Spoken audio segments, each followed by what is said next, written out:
Clóvis, Fernando, a Folha publica nesse domingo um caderno especial sobre corrupção que vai mostrar uma perda para o país de 40 bilhões a cada 7 anos, praticamente um PIB boliviano. E vai mostrar também que os principais casos de corrupção na história recente do país permanecem em aberto, permanecem inconclusos. Para vocês terem uma ideia, 1% de todas as pessoas levadas ao banco dos réus tiveram algum tipo de condenação. Clóvis, por que desse estado de coisas? Eu me lembro que uma vez conversando com um acadêmico norte-americano, especialista em Brasil e América Latina, ele me disse uma frase que eu gravei até hoje, isso faz alguns anos já. Ele diz o seguinte: não existe tradução exata para a palavra accountability, nem em português nem em espanhol. Accountability você pode traduzir precariamente por prestação de contas, mas é muito mais do que isso, né? É responsabilização, é responsabilidade. Como não existe no Brasil, o mundo político brasileiro não tem a noção nem de prestar contas, nem muito menos de responder por seus atos. Prova o dado que você mencionou, que só 1% dos casos chega a algum tipo de punição.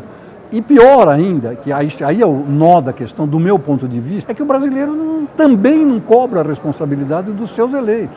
Elege um bando de gente acusada, comprovadamente culpada, e continua sendo eleito sucessivamente. Quer dizer, não tem conserto enquanto você não mudar essa cultura do desrespeito à accountability que todo mundo político, principalmente, todo eleito deveria ter, e de respeitar o dinheiro público.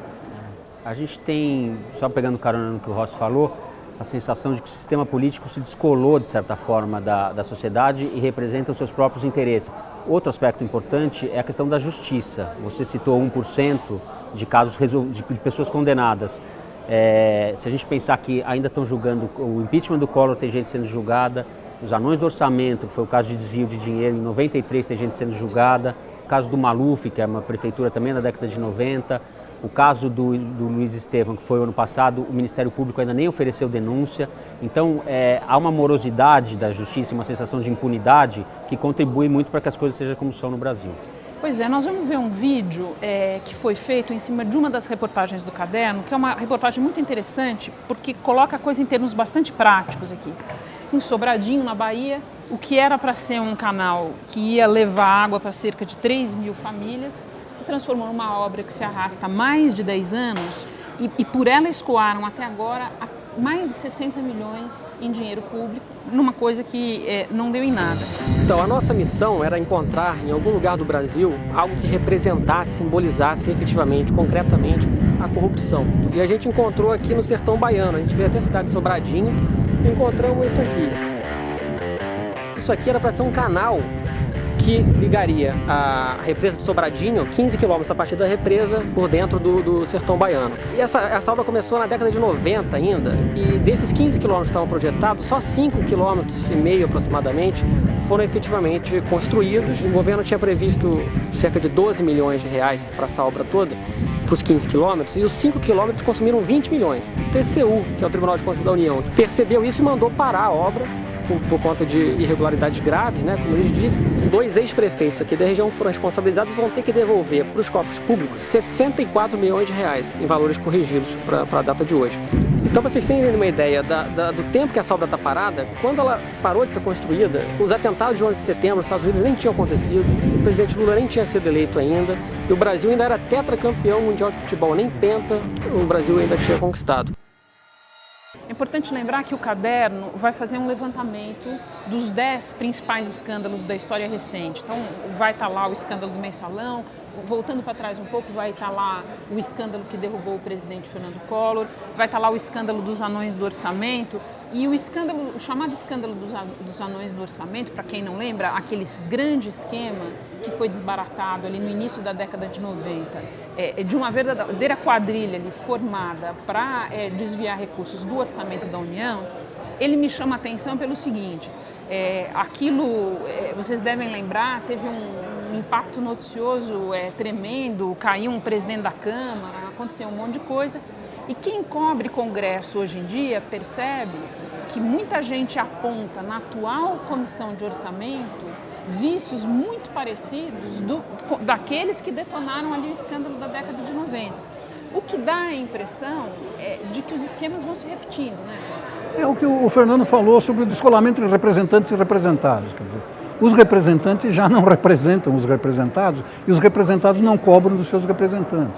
O mundo político gira em torno dos seus próprios negócios, alguns legais, outros nem tanto. Isso que você está falando nos remete para o caso dessa semana, que foi o caso da absolvição da deputada Jaqueline Roriz na Câmara. E esse descolamento que você fala, poucas vezes é tão visível quando os parlamentares se reúnem para absolver um de seus pares, né? Quer dizer, eles se apegam, nesse caso específico, o próprio discurso dela, não sei se você chegou a ver na tribuna, era uma loucura, porque veja, a mulher foi filmada com pacotes de dinheiro na mão. E ela basicamente estava lá para dizer, olha, nada daquilo aconteceu enquanto eu era deputada. E por uma folgada margem, a Câmara absolveu, quer dizer, é de fato um sistema em que é como se a Câmara já não tivesse mais minimamente preocupada com um desgaste de imagem que é muito grande, né? Aí você tem também uma desfaçatez mesmo, a gente pode usar essa palavra, que se repete. Se a gente lembrar do caso do Renan Calheiros, que foi salvo, ele perdeu a presidência do Senado, mas preservou o mandato. O caso do Sarney, no final do mandato do Lula, que foi preservado pela interferência direta do próprio Lula. Enfim, a Câmara e o Senado vêm dando exemplos repetidos de uma desfaçatez mesmo, de uma demonstração de descaso pela opinião pública, né? Acho que a mentalidade é terrível. Você pega um caso menorzinho, não vai estar em nenhuma das listas de 10 grandes escândalos, nem dos 100 maiores, nem dos 200 maiores. O caso da ministra Gleisi Hoffmann e o recebimento do Fundo de Garantia pela suposta demissão na Itaipu Binacional. Qualquer funcionário do setor privado saberia perfeitamente que, entendo que deixar a empresa por interesse próprio, não tem direito a receber porcaria nenhuma. Qualquer um sabe disso. No entanto, ela recebeu, embora ela tivesse interesse em sair, né, e acha que não tem nada demais, que é isso mesmo. Por quê? Porque o dinheiro público, como não é de ninguém, é de todo mundo, né? Então, essa cultura do compadrio que o Fernando mencionou, essa cultura da necessidade quase compulsiva de levar vantagem em cima dos cofres públicos, prevalece sobre o bom senso, sobre a lógica. Depois de tudo revelado, ela vem a público para dizer, olha, se causei prejuízo, eu vou devolver o dinheiro, mas eu não pensava em causar prejuízo. Meu Deus do céu, ela sabe, todo mundo sabe qual é a legislação trabalhista que vigora no país, sabe que não tem direito a receber, por que recebeu? Eu tenho a impressão, por exemplo, que no caso recente aí do Ministério dos Transportes, o escândalo que derrubou o ministro Alfredo Nascimento, eu tenho a impressão de que mais do que uma faxina, o que a Dilma fez ali foi retomar o controle de uma fatia do orçamento que estava sendo livremente administrada de maneira lícita e muitas vezes ilícita por um grupo, né? Que é isso que você tem um pouco nesse esquema de você dar um ministério para um partido, né? Olha, toma aqui, isso daqui é seu, você cuida disso, né? E eu mais ou menos fecho os olhos porque isso... Pois é, mas aí, essa história da faxina da Dilma me chama a atenção. Você falou de fechar os olhos. Quer dizer, a Dilma foi durante 5 anos, não é isso? Chefe da Casa Civil do Lula, foi gerente, segundo o próprio Lula, foi mãe do PAC. Ou seja, ela conviveu com todos esses esquemas de corrupção como gerente. Não é como uma ministra da Pesca. Não, conviveu como gerente durante 5 anos, com todos esses esquemas. Pelo menos foi essa a história que foi apresentada ao eleitor na campanha. Exatamente, porque nenhum desses esquemas foi implantado agora, na gestão dela. São todos esquemas que vêm do governo da qual ela era gerente. Não percebeu nada? O que é? Inocente?